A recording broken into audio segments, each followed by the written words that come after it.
going to start recording. We have to dimension, and we have to dimension these elements within the building. We are not dimensioning this. This is civil engineering. Okay, so it's a question of scale, because that pipe carries the waste of a neighborhood or city or whatever else. So it's a question of a size. Okay. Now we have to dimension the sizes of those pipes, especially the vertical pipes we have inside or within our buildings. It's quite easy. It's about fixture units. Okay, so we know what a fixture unit is.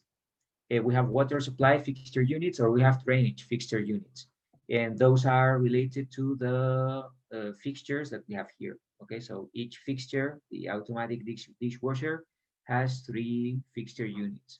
Bathtub, 2. Or well, sometimes looking at this is complicated. Yeah, it's 2. Shower, sinks, urinals, water closets. So everything is related to fixture units. And then here we have minimum trap size. Each fixture needs a trap. Okay, so some fixtures incorporates or they are designed with traps, but if they are not, then we have to manufacture the trap.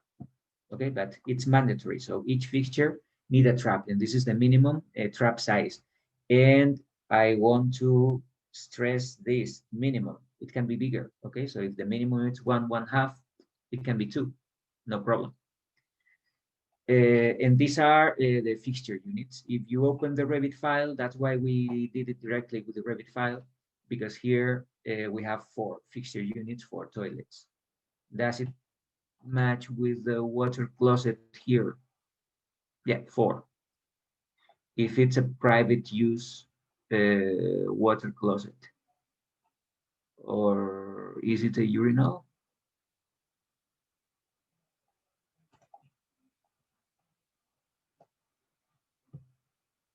Yeah, so the water closet is 4. It can be 6. Yep. So urinals, in this case, it's 0.5, but in this case is 6. This one is 4. Okay, so it depends. In this case, for the urinals, Revit has this 4 fixture unit. Now you know that there are urinals that don't need water. That's good, because we are saving water, and saving water means that we gain points in this LEED certification. And of course, if we don't have any water, or we have less water, the fixture units that we have in those urinals are smaller. And how can we get rid of this? Well, we have chemicals inside this, and but anyway, if we design this by default Revit fixtures, we can rely on what Revit says. And well, there is something that we have to mention. Now, every single construction company, they are providing architects and designers with their own Revit families. This is my favorite company for these kind of things, and the design, it's beautiful, and it's Porcelanosa, Spanish brand, very famous. And well, they are providing you with all these cool devices, fixtures, and bathtubs, and all that stuff. Okay, so if you are into interior design, you should visit this brand.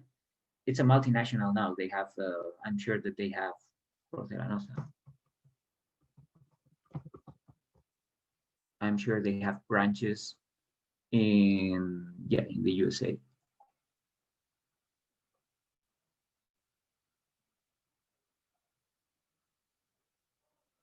Okay, so they have.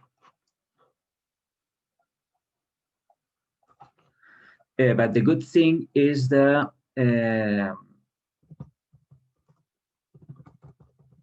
that they provide us with their own Revit families. And all these spectacular fixtures are as a Revit file. Probably we have to log in, we have to give them our data, we have to say that we are architect, whatever, and they will give us access to all these Revit families. That makes a difference. I mean, if we want to, if we are learning Revit, and even if we are learning systems, we can use the default elements that we find in Revit when we install the element. But if we want to make a difference and we want to become something special in this world of special interior design, then we need to insert the right, it's not the default fixture. We have to insert something special, and then we have to recommend our clients the elements that we want to place in our project. This is more interior design, more than architecture, but you should know that we have there's a commercial department in all these companies, and they are there to help architects design their buildings with their own elements. So don't be shy. If you need Revit families or if you need catalogs, just pick the phone and call them, give them a call, and they will send you a commercial agent, or they will send you by email the Revit families or whatever you might need. Okay, they are willing to attract more clients, and you are the client in this case, because you are recommending their products to your clients. Okay, so they want to attract architects, and they want their architects to be happy. And believe me, architecture is tough enough. And when you find someone who smiles at you and provides you with what you need, that's a wonderful feeling. So don't be shy and give them a call. All these families, whatever, it can be mechanical systems, it can be plumbing, it can be fixtures or materials, whatever. They are willing to attract architects for their products. Anyway, I was just talking about this. Okay, so if we are working with the default Revit elements, you know that here we have this is 2 fixture units, this is 4. If we don't have Revit, we can do it with this list. So here you have different elements, and you have the drainage fixture units here, and this is the minimum trap size. Then, well, let's start working with our example, and let's use this. First, we need to dimension the horizontal fixture branch. Okay, so a horizontal fixture branch in our case is this.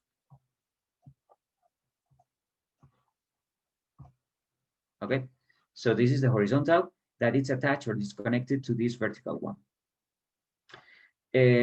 We have a limit. Yeah, we cannot have a horizontal branch that is 1,000 feet long. It doesn't make any sense. So that's why I recommended you that you have one horizontal branch for each bathroom. Okay, so there is no point in connecting the ladies' bathroom to this stack. It doesn't make any sense. Okay, but everything that is within 20, 30 feet, it's fine for a horizontal branch. The only constraint is the slope. You know that we have slope here, so the longer, the more the slope. If we don't want to worry about slopes, that's why we have those shafts or those cavities that goes from the.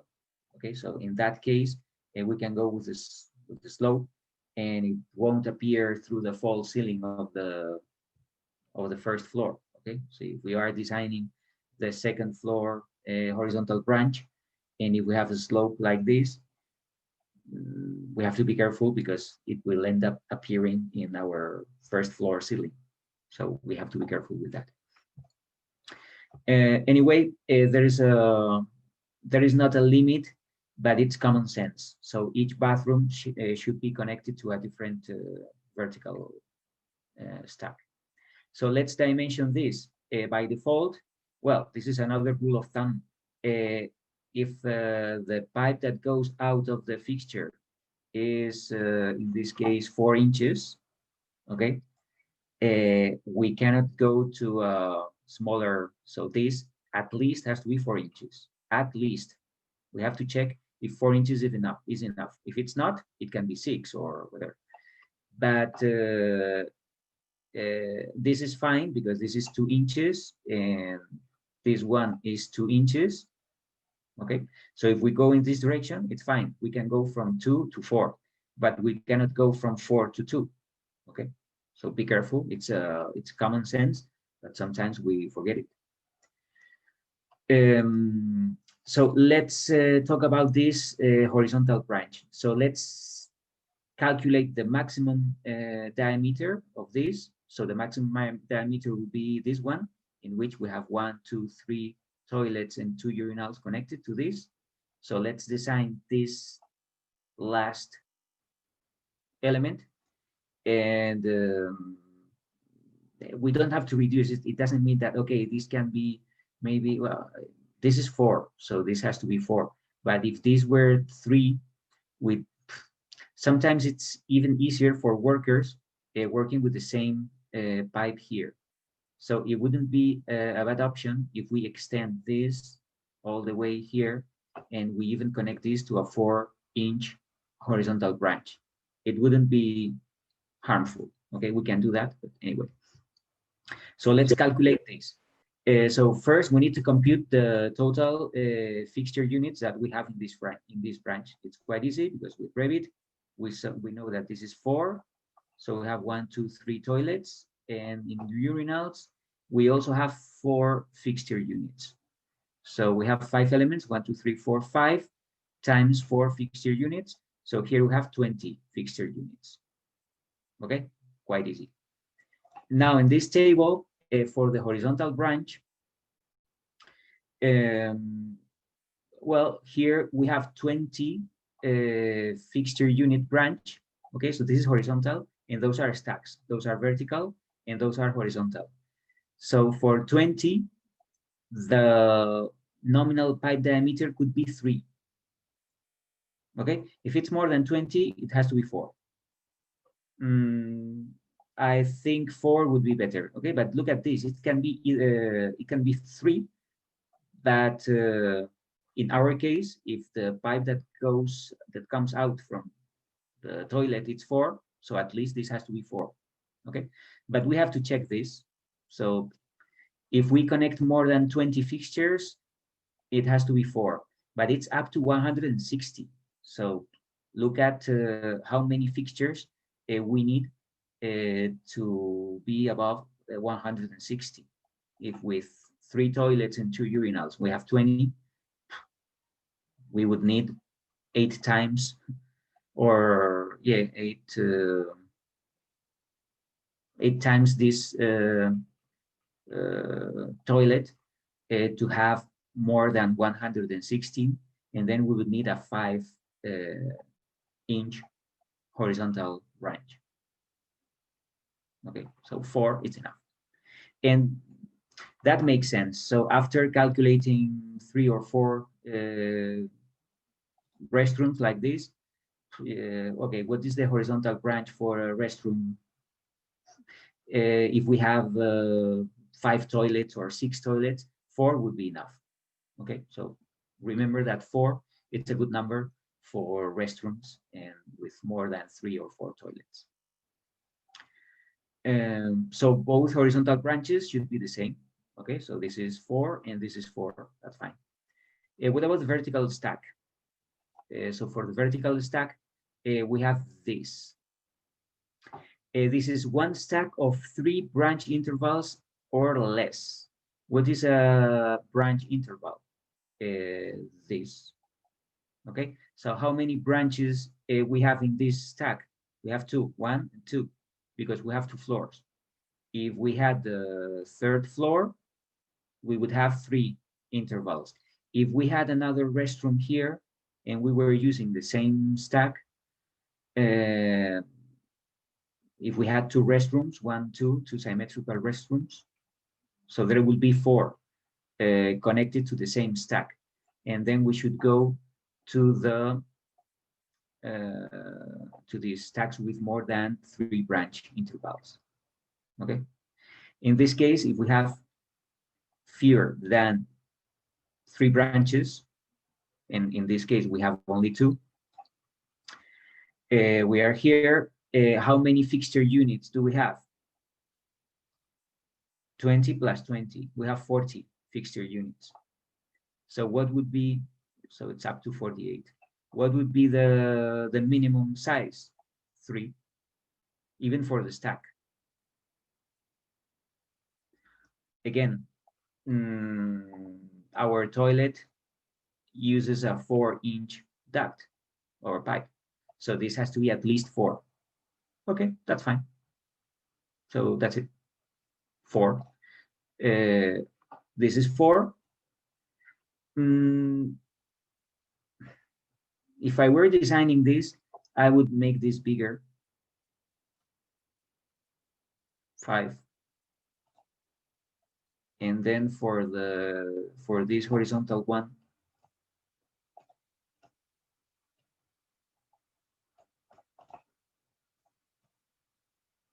going here.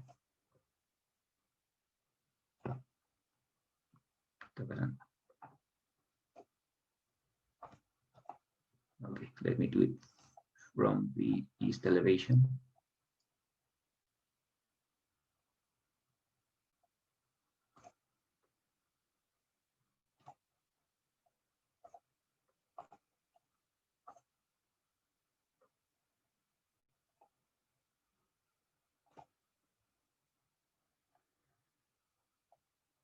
Okay, so remember that in the horizontal branch or the final horizontal, we need a slope, and I would do this 5. Okay, so 3 would be enough.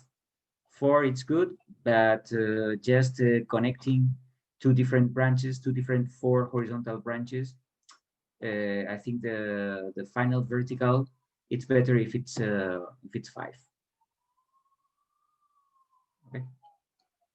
And finally, we have to dimension the vent. Okay, so for the vent, I'm sure that 4 is more than enough, but just check it. Well, this table, the 14.2 table, it's we need this for the horizontal fixture branch, and we need this for the vertical one. Okay, so these 2 columns, or this, if there are more than 3 branches, 3 horizontal branches, then we need this column. And for the vents,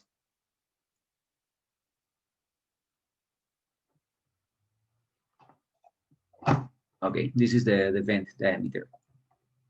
So for the vent, we need the connected fixture units. In our case are 40. Okay, so it's 42.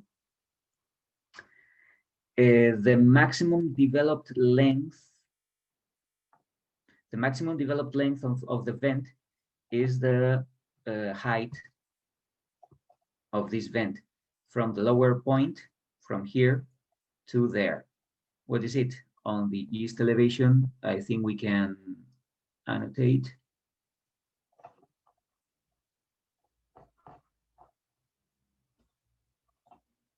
Okay, so it's around 36, 37 feet. So this is the maximum length, because this has to go beyond the roof level. So keeping that in mind, we have more than 40 fixture units. The size is more than 30. Okay, so this is 32. Well, first we have the soil stack. We have designed a 4-inch soil stack. Okay, so so this is the first option.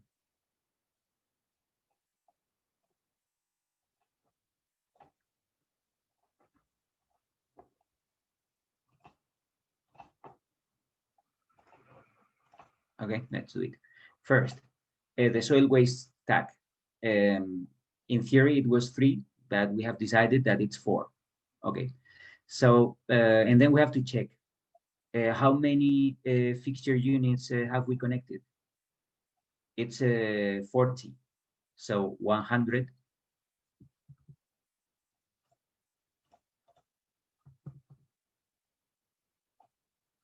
is more than 40. Okay, so that's okay. And then what is the maximum developed length? So we have to go horizontally. And in this first column, it's 35. Does it work? And no, because it's 36. Okay, so we have to go to the next column. The next column, the maximum developed length is it's less than 100, so we can use that one. Okay, so what is the size of the vent? According to this, it can be 2.2 and 2.5. Okay, so we can go to the Revit file, and if we want to save a few cents to our client, we can say that this is 2.5. So this is the size of this vent. Of this vent that goes from the last horizontal branch up to the floor, up to the roof, sorry.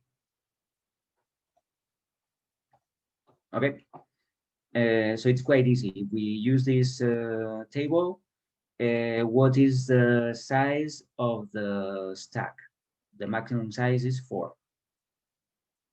How many fixture units do we have? Up to 100. In this case, we have only 40. If we had more, then we would need to go to 200 or to 500 with a 4-inch stack. Okay. In this case, 100 is enough. And then we have to go to this column. The first intersection is 35. Do we have 35 feet from the bottom to the top of this vent? No, we have more. We have 36. So then we have to go to the following column. So 100, it's more than enough. So this is the diameter that we need. And then we change it. Okay, so this vent is 2.5. And we are done with our design. That's why I started with Revit, because we're just checking. Okay, so we're just checking if what we have done is good enough. And according to this, yeah, it's good enough. It's more than, actually it's more, because we needed a 3-inch horizontal branch or stack, and we have used a 4. Okay, so that's fine.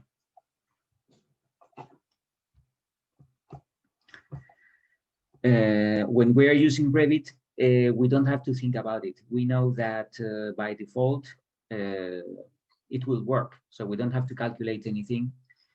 And now you know that if you are calculating restrooms like this, you don't have to calculate anything. If instead of, if you had 20 toilets connected to a vent stack, to a vertical solid stack, is it enough, a 4-inch one? Even I would say that it's not enough. So I would change these dimensions to 6, and that's I can sleep safe and sound with this decision without calculating anything. Okay, so I'm not asking you to calculate anything. I'm not asking you to make an assignment about calculating drainage fixture units, but you need to know where it comes from. By the way, all these tables come from this book. Okay, so this is the book that we are recommending. And all these tables come from this book. So everything that I copy and paste here, the source is that book.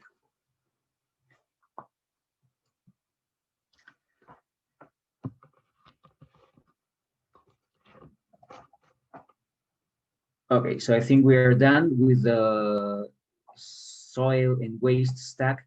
We are not even calculating this.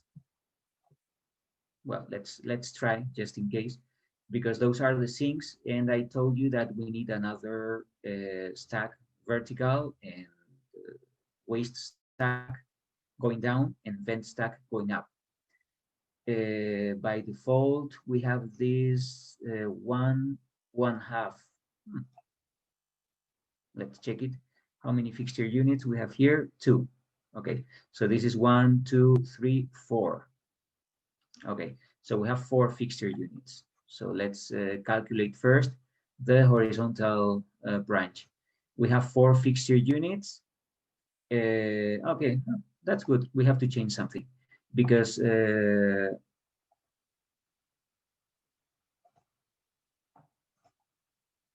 okay, we have 2 fixture units and 4 sinks. So in total, we have 8 fixture units. Okay, so it's not 3, it's not 6, it's 12. Okay, so in this case, we have 12 fixture units connected to this. And then we have to go leftwards, and that should be to 1/2, the horizontal branch. So that means that this one, it's 1/2, I would make it 2. And this one, 2.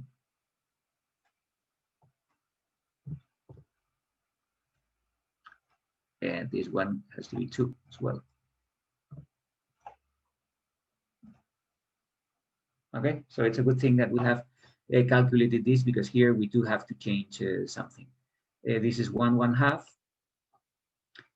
That's enough for 2 fixture units, but when we are connecting 1, 2, 3, so that's an option, or we can extend this to 1/2 until the end. Probably this is what I would do. Okay, but at least after connecting 8 fixture units, we have to change the diameter of this pipe here. And then if we go down,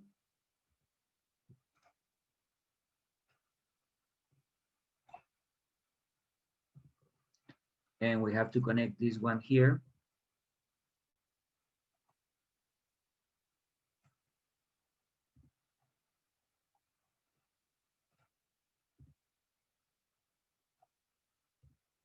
I'm going to do it well because I'm recording this and I want to be proud about what I've done. Okay, so we are connecting this. So we agreed that this has to be 2 and 1/2. Then I can drag this here. Remember that we always need a 45-degree, for either 45 or 135, but we need this direction. Okay, so we have this element here. And now to connect this to the vertical pipe, we need something similar. Where are we?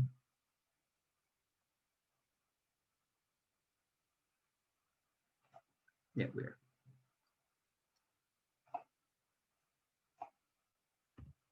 Okay, so we want to connect this horizontal to this vertical. We need a 45-degree angle, and there you go. So now this is 2.5 inch. Is it enough? Let's see. We are talking about the stack. Our horizontal branch is 2.5. So how many fixture units can we connect to a 1.5? Up to 20. How many fixture units do we have here? We have 8 in this floor and 8 in this floor. So the total is 16. Okay, so that works. Okay, so this can be 2.5. If you want to make sure that it's even better, make it 3. and that's it.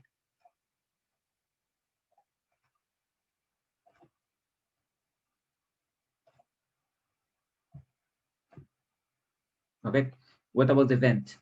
The vent now it's 1/1/2. Let's calculate the vents. What is the size? In this case is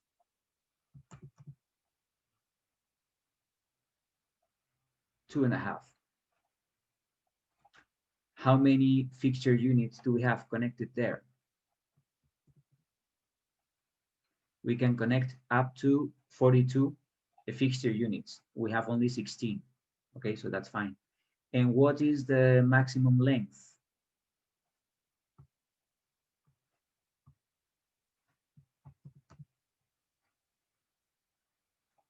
So the maximum length, it's the same as the other one, because yeah, so it has to be 30.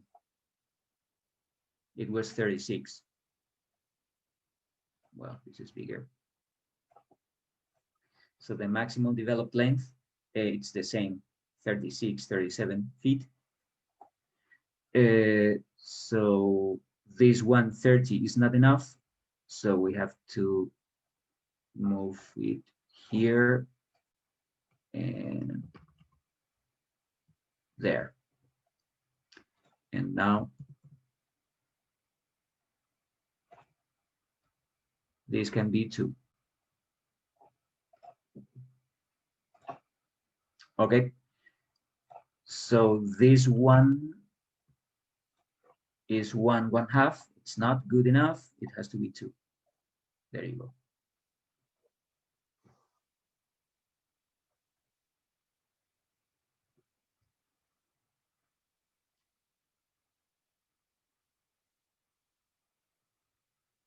Don't like it actually.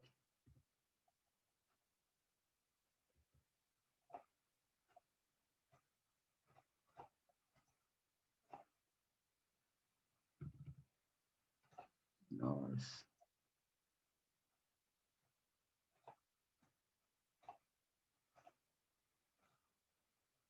-45°. Okay, that's better. And now this can be 2. And now we can extend this here. Okay, yeah, that's better.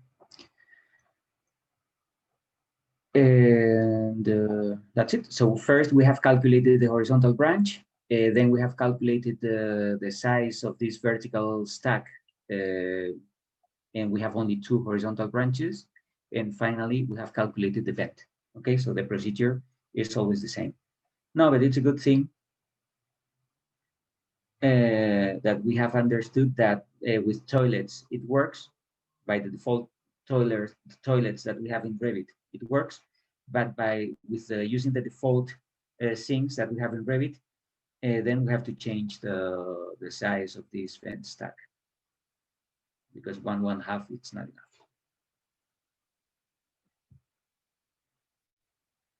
Okay, so remember that if we don't have Revit, we need this table because we need to find out how many fixture units we have. And after knowing the fixture units, we have to draw it by hand. Okay, we don't have Revit because we need to, at least we need to calculate this height.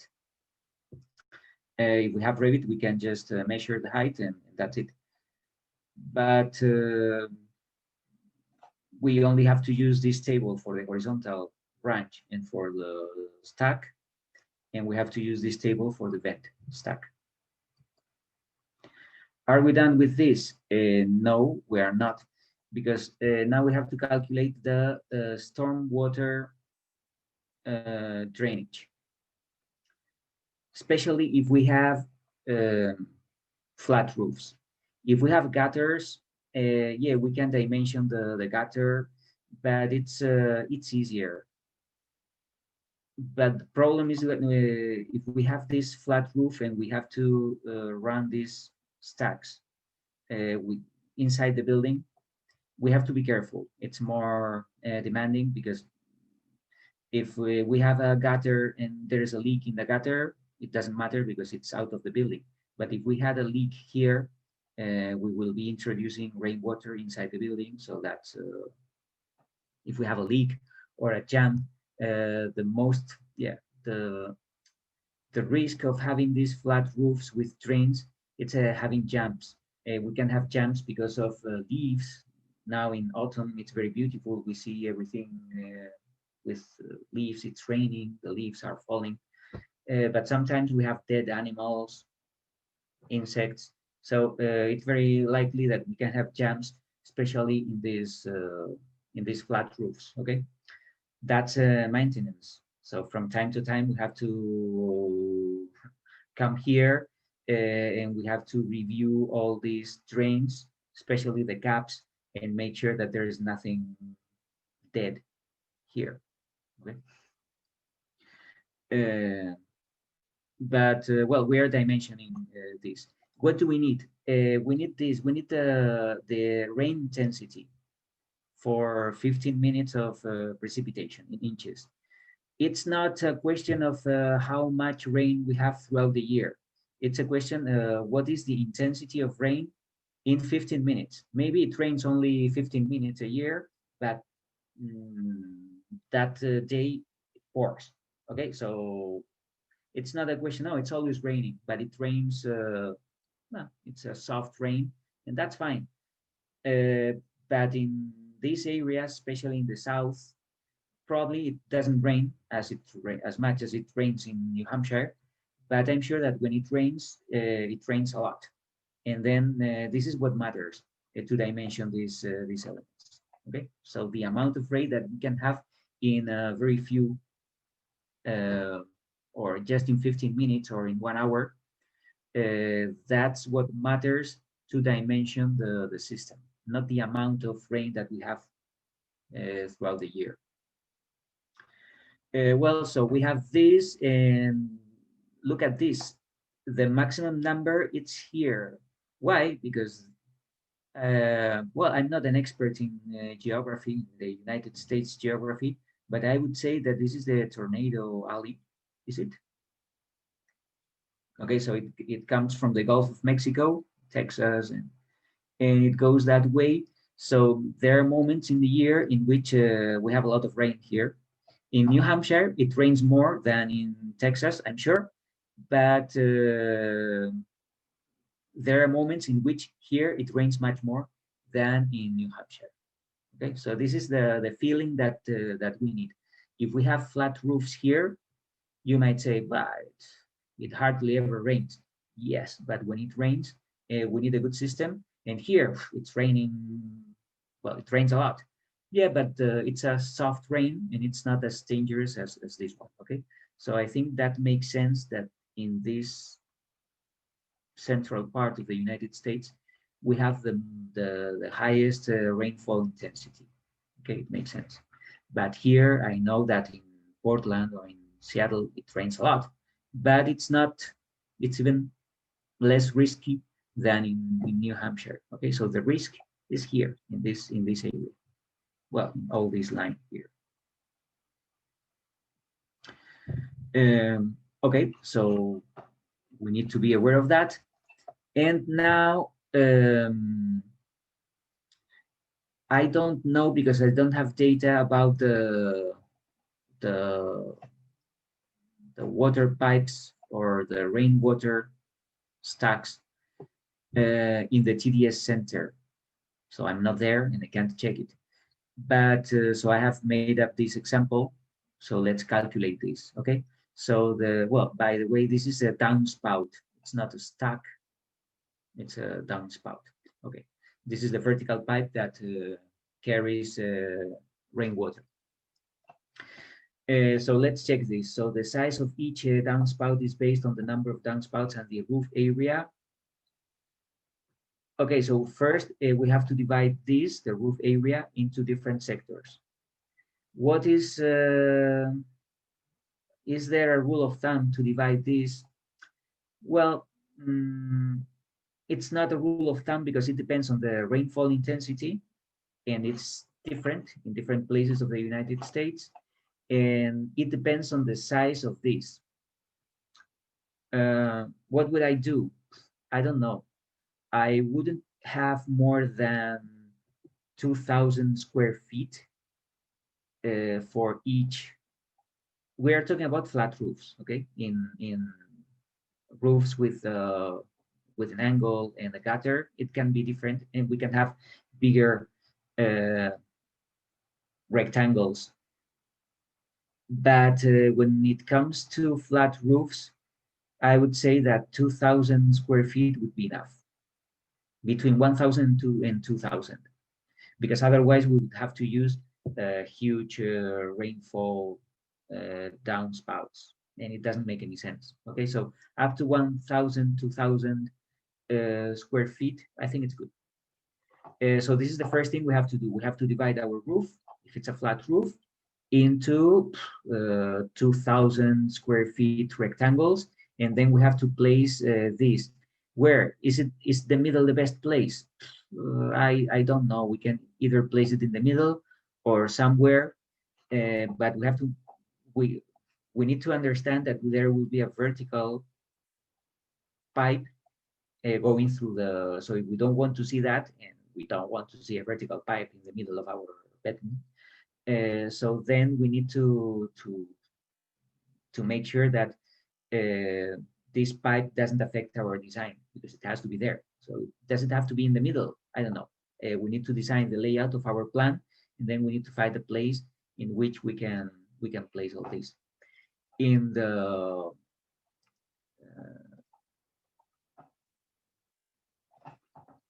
TDS center, we have these walls, or we have these cavities. So I'm sure that the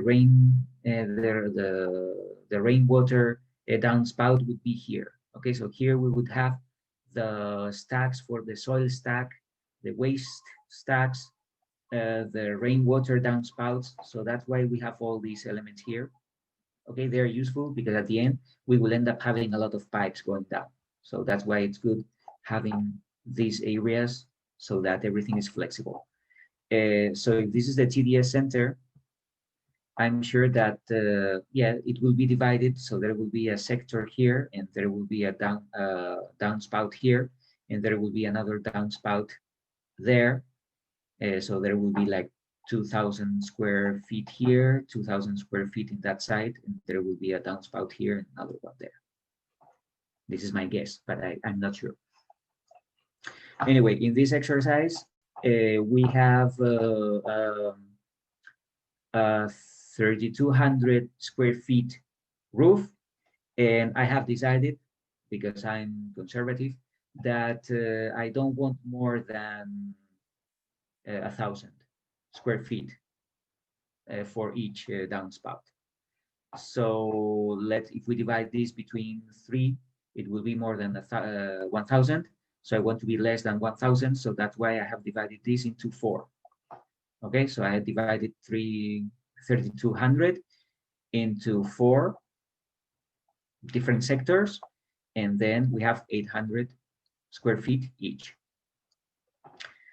And then the maximum rate of rainfall is 4. Why? Because we are in New Hampshire, it's 4.8. Well, I said 4. I could have said 4.8. Yeah, because here we have 4, 5, but I've decided that it's 4. It can be 5, whatever. But this exercise is 4. Inches per hour, okay, because this is inches per hour. And each downspout must be at least 3 inches in diameter. I'm checking this. So I have made that decision that the downspout should be 3 inches. I think 3 inches is good. It doesn't make any sense that the rainwater downspout is bigger than the soil stack. It doesn't make any sense. So if our soil stack was 4, it makes sense that the rainwater downspout is 3. Okay, so But we need to know that. First, I need to know where I am in this map. So that gives me the rainfall rate. Then I have to make a decision of my sectors. So I have decided that I want less than 1,000. Okay, that's fine. And then I have decided that the 3-inch diameter is it's good because my maximum, my biggest or my thickest uh, waste stack was 4. Okay, so 3, it's fine. So now we have to use this table. Again, we can start with the 4 inches per hour. So this is the rainfall, it's 4. And then I need to go rightwards. So for the first column, 720 is the maximum area. Okay, so this is the maximum horizontal area. I want 800, so 720 doesn't work. So I have to go to 2000, to the next one, 2200. Okay, so then I have to check if 3 inches works. Yeah, so 3 inches work. Okay, so again, it's quite easy and it's common sense. And if you have this idea in your head, I think it will work well. Up to, well, if we are in a place in which the rainfall is not important. Okay, if we were in Texas, it would be probably it would be different, or in this line, it would be different. Okay, but if we're in a place in which the rainfall is not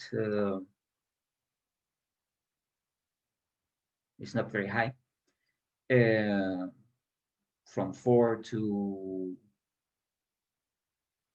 from 4 to 8. Yeah, so this is what I want to mention. I think this is a good summary. Okay, if we are within this range, rainfall between 4 to 8, the floor, the area, the roof area, it's between 1,000 and 2,000. Then a 3-inch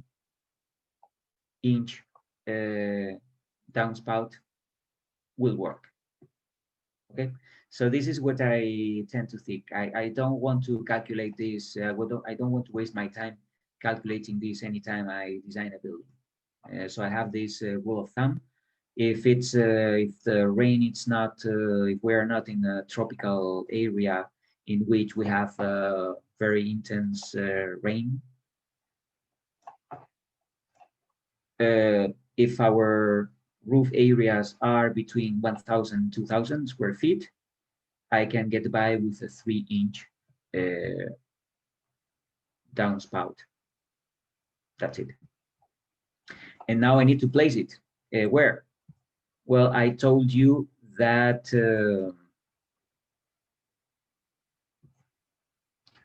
in this building, we have all this area to place downspouts. We have this corner here that makes me think that probably there would be one of the downspouts would be here, because this is we have to be careful, because if we try to place a rain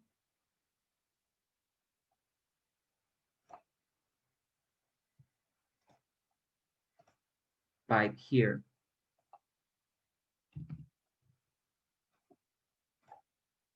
and then we go down.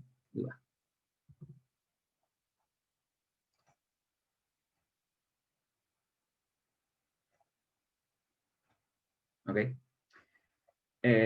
Look at what has happened.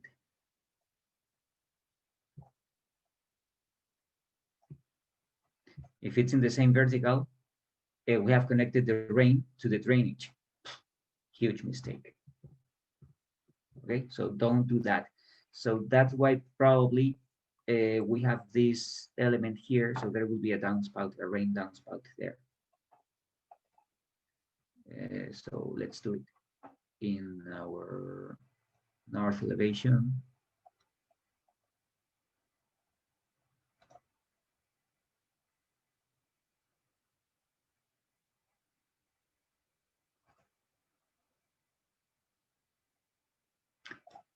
And then the 3D top view.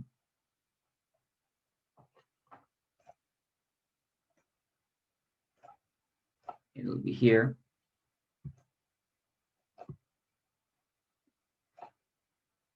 It's a 3-inch. 3.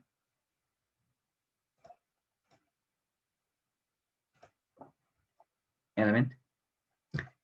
And it has to go all the way down.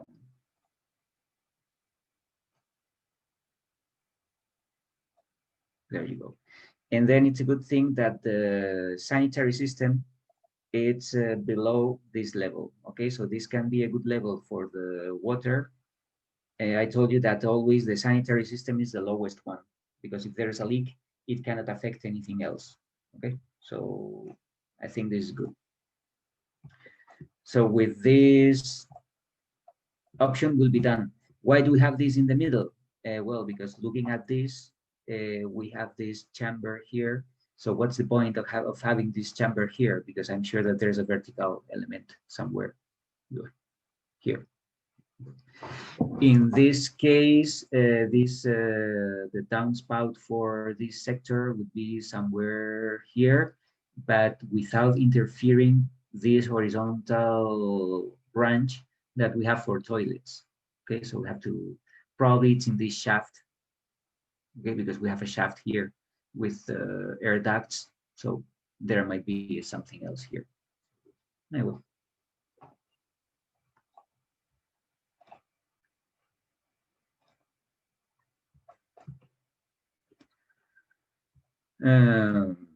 So we are done with this, and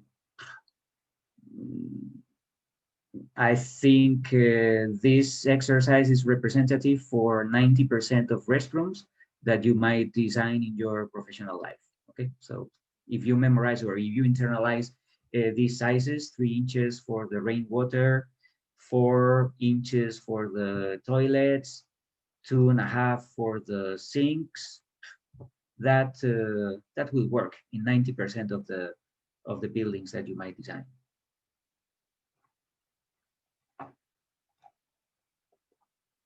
So as a summary, what do we have to do?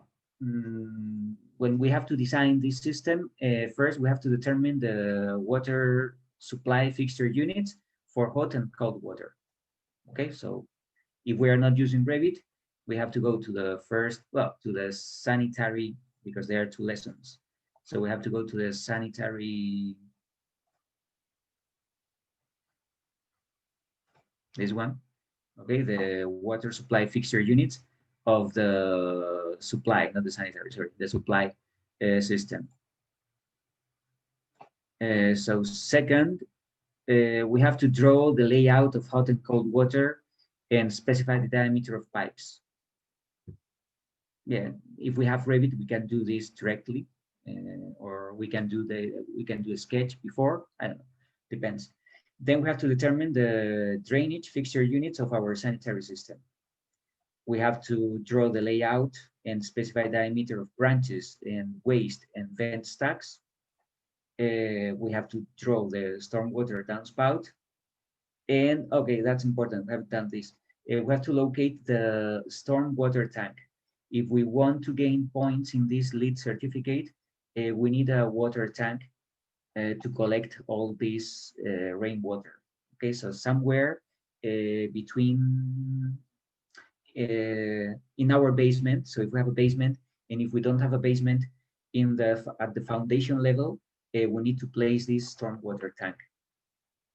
And that's good because for fire safety, we're going to need a water tank for fire. Okay, so if there's a fire in our building, so I'm sure that in the TDS center somewhere there's a tank with water, and the firemen will connect their pipes there, and then they will put out the fire.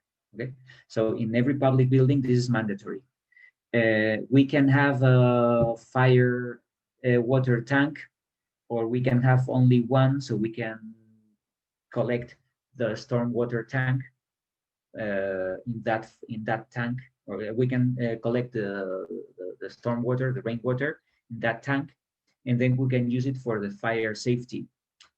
The problem is that once that tank is full, then we need to get rid of that water.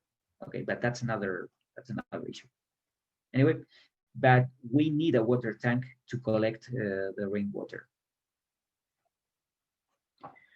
And well, this is a 3D view.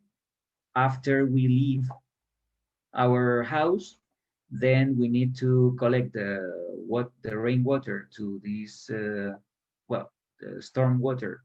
This is the blue one, to the storm sewer, and then we need to connect the sanitary system to this sanitary sewer. We have these amazing manholes. So if there's a jam or there's something wrong, so people have to come here and then they have to review what's going on here. It's disgusting, but someone has to do it. And here we see we have foundation drain. Okay, so I want to show pictures about this. So around our building, especially if we have a basement, and even if we don't have a basement, but at the foundation level, we need a perimeter drain around our house. Okay, so it's a pipe that it's around the rectangle of our house. And it's something like that. Okay, so you see those people, they are placing this waterproof layer on this on the basement. So this is a concrete wall for the basement. And well, we need to apply this waterproof material.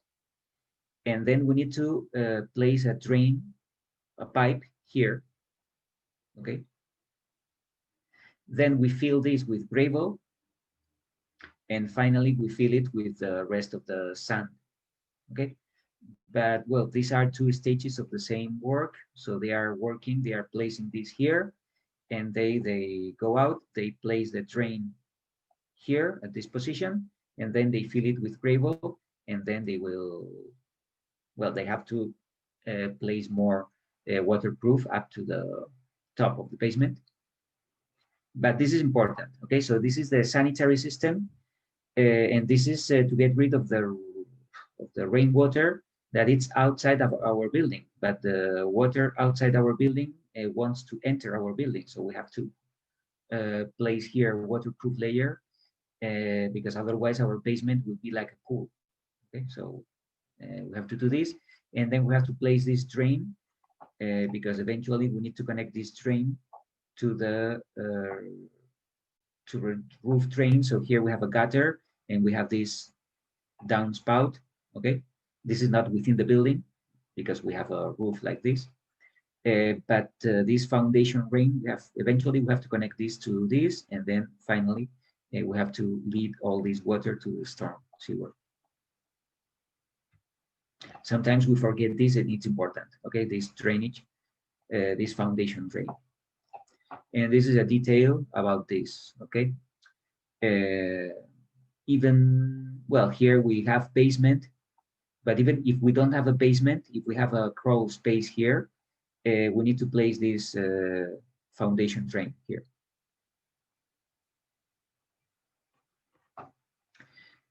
So that's the, here we don't have a basement, okay, but we have this foundation drain. And as you can see, all these elements are connected with this 45-degree to this. And at the end, we will see around our house, we will see caps or grills like this that collect water, and then everything is connected to this. Okay, we have to get rid of water. Water is the enemy. So this is what common people do. Okay, so we are mortals. We are, well, at least I am. But people that they are special, so they think of drainage system or storm water with a different perspective, and they make the most of that, and they use this to create something beautiful. Well, something beautiful, at least something special. So this is Le Corbusier in India. In India, it doesn't rain, but when it rains, it rains. So this is the gutter of this building. So it's huge. And when it rains, this huge gutter leads water to this pool or to this pond. Okay. And using ponds in hot countries, you can cool down the air. You attract a lot of mosquitoes as well, but well, this is another issue. Uh, but at least everything is about bioclimatic architecture. So you are not getting rid of the rainwater. So you are making the most of this rainwater, and with these water ponds, you cool down the air. So this is bioclimatic architecture. So there are a lot of good decisions here. What's the point of having small gutter if it rains a lot here? So let's make a huge gutter, and that's the image of our building. Well, this is thinking out of the box. And then what if I don't get rid of this water? What if I use this water to cool down the ventilation air that I need? Okay, so and he did something similar in Ronchamp. This is in India. So in India, they need this because it's a hot country and you need to cool down the air, especially for natural ventilation. This is in France. In France, it's raining every day. And he has to get rid of water in this. I don't know if this is a flat roof. I don't know what this is. It's a weird building. But anyway, it's something special. And he knows that getting rid of water, it's another important part of the building. So he has this gutter. It's not as big as this one, but it's something big. And then when it rains, there's a there's a waterfall, and we have a pit here. And again, we make the most of this rainwater. Okay, so we collect this water in this element. So again, he's using the drainage system or the sanitary system to make something special in this building. Another example is this. This is not in France. This is in Madrid. Madrid is a nice place, or it used to be. It doesn't rain a lot. But when we have a flat roof, a big flat roof, well, getting rid of water, it's an issue. So instead of having a downspout within the building, it's a good option getting rid of it. So by using this beam, so this is a structural element, and at the same time, it's collecting all the water, and it's well, it's getting rid of it. And it's watering plants because there are plants here. Okay, so they are using this rainwater to water the plants that are in that place of the building. So we don't have enough water to water plants. So at least we, instead of collecting all this water and leading to the sewer system, no, we use this to water the plants around my building. Okay, so there are options that even with the less sighting part of the architecture, which is the drainage system, people that think out of the box can create beauty out of the sanitary system. Okay, so we have to learn those lessons from masters, especially if the masters are already dead. Okay, so that's it. I think by this time the quiz should be open. Yeah, so you have this quiz here, 11:05, and there are 10 questions. Some of them are the true or false questions. Some of them are numerical questions. So if you need to know the water supply fixture units of a water closet, you have to open the piping lesson, and then you have to find what we are talking about, and then you need to find the water supply fixture units. And then you have to solve small exercises. Okay, so we have all this data, and then what is the diameter in inches? So here you have to type just a number. There is no decimal, so that's a hint. It's just a number. So it's not 1/2, or 1/3. So I have designed this so that this is a number. It can be 1, 2, 3, 4, whatever. I have written 2 questions about the COP and the EER. It doesn't have anything to do with piping or sanitary system. This is about the mechanical systems, the energy efficiency. We did this like a couple of weeks ago. I don't want you to forget it, at least the definition of COP and EER. And well, there are other numerical questions here and another true or false. I think it's quite easy. It takes less than 30 minutes, but do it. And if you have any questions, I'll be here. Okay. So go ahead.